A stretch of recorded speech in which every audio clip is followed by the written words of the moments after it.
Muy buenas noches, gracias por estar con nosotros. Estamos en nivel 5, una noche más de nivel 5. Saludo como siempre a Pati Figueroa. ¿Cómo estás, Pati? Y como siempre te regreso el saludo con afecto, sí. Y a mis compañeros. Yo lo peloteo, tú lo regresas. Sí, yo te lo regreso y ya. Lo peloteo ahora con Víctor Torres. ¿Cómo estás, Víctor? Muy bien, muchas gracias, Andrés. Qué gusto saludarte. Y a Jorge no me queda más que pelotearlo, pero en realidad dice que no le gustan los deportes, pero igual no, Pero igual te lo regreso. Sí. Hoy nuestro invitado es Juan Pablo Yamuni. Él es el jefe de la Unidad de Transparencia y Rendición de Cuentas, una unidad de reciente creación. Los cambios que hizo Mario López Valdés en el organigrama del gobierno, entró Juan Pablo Yamuni. ¿Qué tal, Juan Pablo? Buenas noches. Hola, buenas noches, qué gusto saludarlos y muchas gracias por la invitación al programa. No, al contrario, nosotros. Además, esta semana que concluyó, realizó precisamente la Unidad de Transparencia y Rendición de Cuentas algo que llamaron la Semana de la Transparencia, con una serie de actividades que tienen que ver con un tema que digo yo que está de moda, como a veces se ponen muchos temas de moda. Este en particular, la transparencia y la rendición de cuentas, me parece que es un tema que, por lo menos en los últimos 5 o 10 años, todos los candidatos y después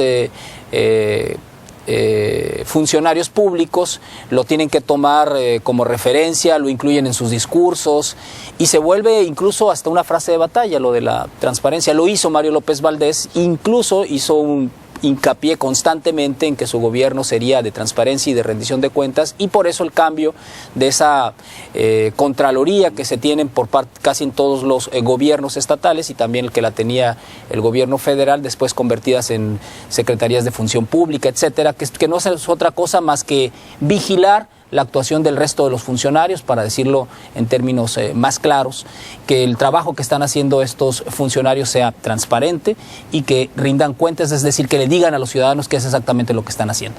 Hoy en nivel 5 lo hemos titulado Los claroscuros de la transparencia, porque en este juego de palabras finalmente así es un estar empujando por tratar de conocer o meter en una caja de cristal al gobierno, que insiste el gobierno en meterse en una caja negra como este set que es precisamente negro. Pati, ¿cómo estás? Sí, empezamos. Bien, pues empezamos. Yo empezaría diciendo que los políticos tienen una tendencia a prometer y los ciudadanos una tendencia a no creer. En mayo del 2010 fue cuando Mario López Valdés mostraba unos documentos en aquel debate donde decía vamos a ajustar cuentas, y hablaba con mucho valor de un sexenio que se había ido con algunas personas corrompidas que habían malversado fondos, pero resulta que cuando llega dice que él no se quiere pelear con nadie. Eso es un político, ¿no? Es un político, no significa que vaya a luchar por la transparencia, no significa que lo esté haciendo. Juan Pablo Yamuni, mis respetos, creo que finalmente forma parte de esta manera de hacer creer que se está luchando por la transparencia. 32 mil millones de pesos nos cuesta la corrupción en México. Transparencia o no transparencia es igual a corrupción. Y 32 mil millones es mucho. Yamuni hablaba prácticamente recién sus días, estrenado como jefe de la unidad o titular de la unidad de transparencia, de 3 mil millones de pesos que no se habían soportado adecuadamente en el sexenio de Aguilar. ¿Y qué ha pasado, señoras y señores? Nada. Esa es la transparencia en Sinaloa. Bueno, hay que decir que sí hay una persona que está enfrentando un proceso penal en estos momentos de una de las áreas, del área de fiscalización, que digamos que es uno de los varios procesos que trae abiertos la Procuraduría que iniciaron en manos de Yamuni en la unidad de transparencia. Víctor. Yo también coincido con Pati, Andrés. El asunto es que este tema de la transparencia y la rendición de cuentas es un tema en donde hay mucho rollo. Hay mucho discurso, se escribe mucho, ahora hay expertos que viven de ese tema y dan conferencias y dan asesorías que cobran carísimo para que al final de cuentas terminemos con eso, una persona detenida. Es decir, tenemos que hablar aquí, yo propongo que le entremos de lleno al tema en el que hemos coincidido en varias ocasiones, en varios programas, que yo creo que más allá de la corrupción y más allá de estos temas, el cáncer del sistema, y seguramente Juan Pablo ya lo sabe a estas alturas, es la impunidad. Es todo este mundo de reglas que permiten que al final de un caso concreto de corrupción, de abierta corrupción, casos comprobados como a nivel federal, el quebranto de Comisión Federal de Electricidad por más de 1.300 millones de pesos, comprobado, ya juzgado, no hay nadie en la cárcel.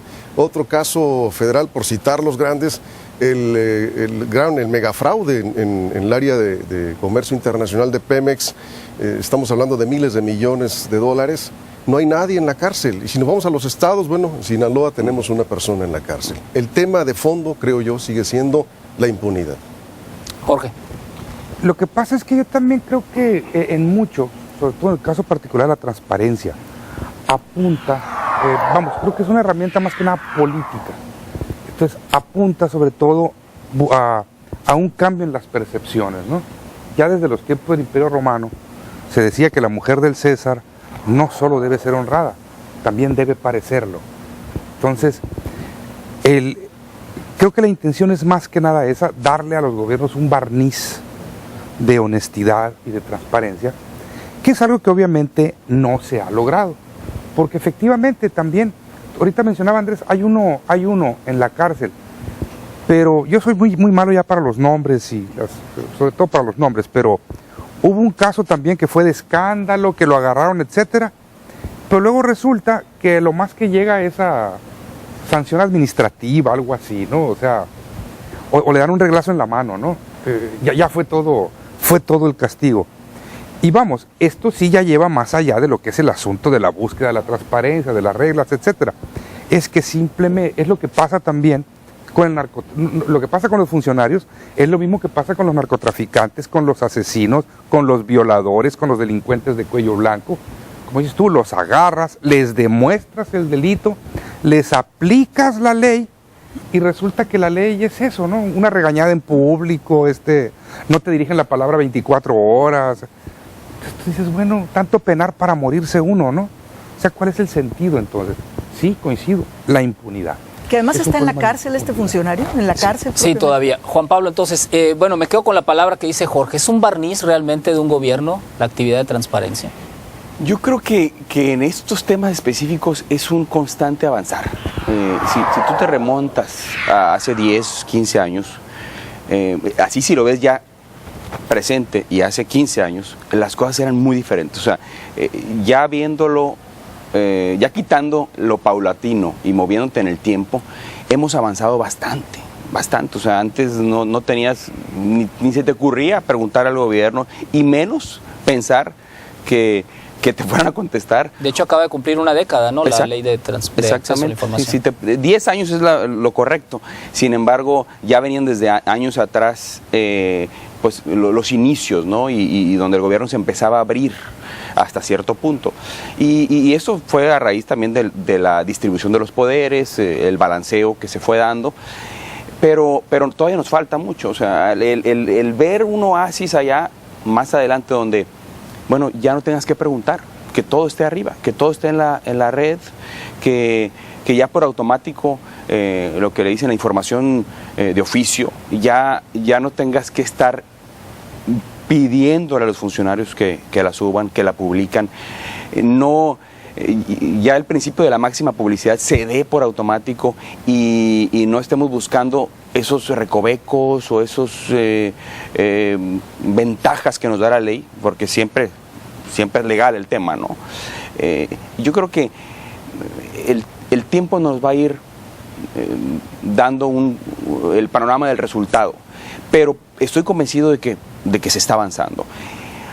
¿Un barniz o no barniz? Bueno, es necesaria la transparencia, es necesaria la rendición de cuentas, es un balance. Sí, a mí se me hizo una idea excelente que el gobernador propusiera este cambio, o sea, agrupar las dos áreas, porque a mí como pues el titular del órgano estatal de control me es muy útil el enforzar la transparencia, porque entre más abierto sea el gobierno, aunque a veces no se vea tan claro, buscar que se transparente todo, que todos los documentos que firmamos sepan que se van a publicar eventualmente. Tal vez al principio no, al principio va a haber resistencia, va a haber un primer no, porque es como que la tendencia o la inercia que hay. Yo soy dueño de la información, y yo si la doy me voy a meter en broncas. Bueno, ya vas a saber que por eso se está pidiendo y por eso nos conviene tenerla ahí, porque desde que firmas un documento puede ser de 8 columnas ese documento. Entonces mi principal aliado en la rendición de cuentas es la transparencia. Hay que fomentarla, hay que empujarla y tal vez al principio no estaremos en ese punto, Pero bueno, no podemos claudicar, tenemos Aunque que siento seguir. que se requiere una evolución ya, ¿no? Si bien es cierto, hubo cambio de membrete, de Contraloría, que no sirve más que como un instrumento político, totalmente de acuerdo con lo que dice Jorge, del gobernador del estado. O sea, la investigación llega hasta donde el gobernador dice, y el gobernador pues obviamente da la orden si se procede o no se procede, y eso ya dependerá de las circunstancias políticas, la cercanía de ese servidor público con el gobernador del estado, finalmente es quien manda en la estructura de gobierno.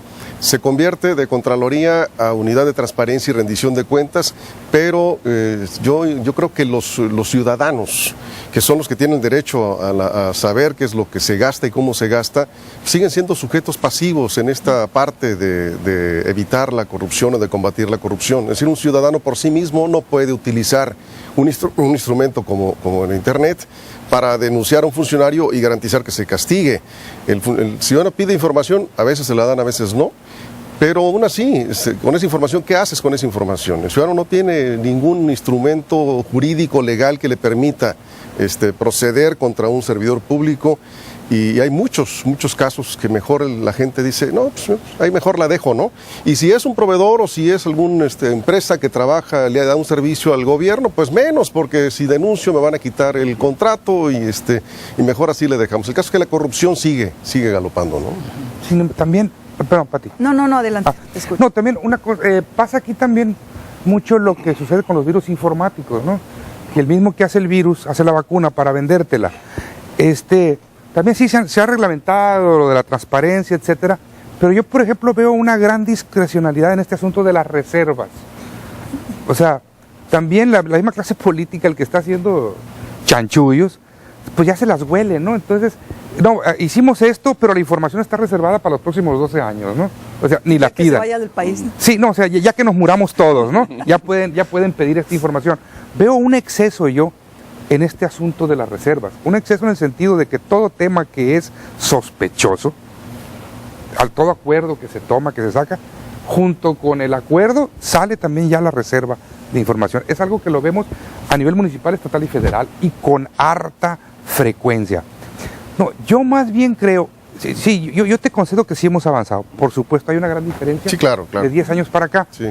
Pero creo que es porque también la clase política, la burocracia, suelen ser premodernas, es decir, siempre están a la saga. Entonces, se metieron en este brete de la publicación de información por internet sin saber realmente lo que estaban haciendo. Y por ahí, o sea, es tanta la información que subes todos los días que es imposible controlarla. Entonces, se te van cosas que si por ti fuera, no las subías. O sea, pudiendo no subirlas, se te pasa y las subes. Como pasó con el mitote de los sueldos de los alcaldes. La verdad es que ni se dieron cuenta de lo que estaban subiendo, y hubo quien tuvo el olfato, el tino de dar con ese filón, y es así como nos enteramos ahora de muchísimas cosas. Pero creo que más que por una intención de transparentar, que finalmente es porque se les va. Es una pequeñez comparado sí, no, con un chiste, ¿no? todo lo demás, ¿no? Es un chiste. Sí, es un chiste. Sí. Para los casos de, México, Pati, vamos sí. a ir a una pausa y hoy te tocó. Ahora me tocó. Yo te quise dar la palabra. De regreso.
Ya estamos de regreso en nivel 5, estamos hablando de los claroscuros, de la transparencia, y nuestro invitado Juan Pablo Yamuni, pero a quien interrumpí es a Pati Figueroa. No, muy rápido para cederle el uso de la voz a nuestro invitado.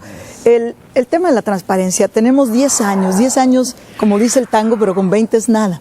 Pero además, cuando se habla de transparencia en Sinaloa y en México, los que salen adelante dicen, en todos lados hay corrupción. Yo siempre digo, no te dejes engañar. México tiene estándares muy particulares de corrupción, el lugar 100. En el caso de México, en el 2010, apenas estábamos en el lugar 23 y retrocedimos. Es decir, la percepción, según Transparencia Mexicana, ha sido peor, Sí. pero prácticamente el doble, ¿no? Entonces vamos para atrás. Sí. El tema, y Juan Pablo dice, bueno, es que ya se permite. No se permite. Recientemente le preguntaba sobre el estudio que debieron haber hecho para el tema del incremento del transporte urbano. Bueno, se lo pedía Gerardo Vargas, se lo pedía este señor Domingo de Vialidades y Transportes. ¿No existe o no te lo quieren dar? ¿O qué es maroma y circo tienes que hacer para que te den un... Tiene que haber un estudio, supongo, de elasticidad, precio, de hecho, demanda. déjame hacer un paréntesis, sí lo hay. Daniel Gagiola, reportero de las noticias de Televisores Grupo Pacífico, también lo solicitó vía ley de acceso y ya fueron, le llegó. le llegó,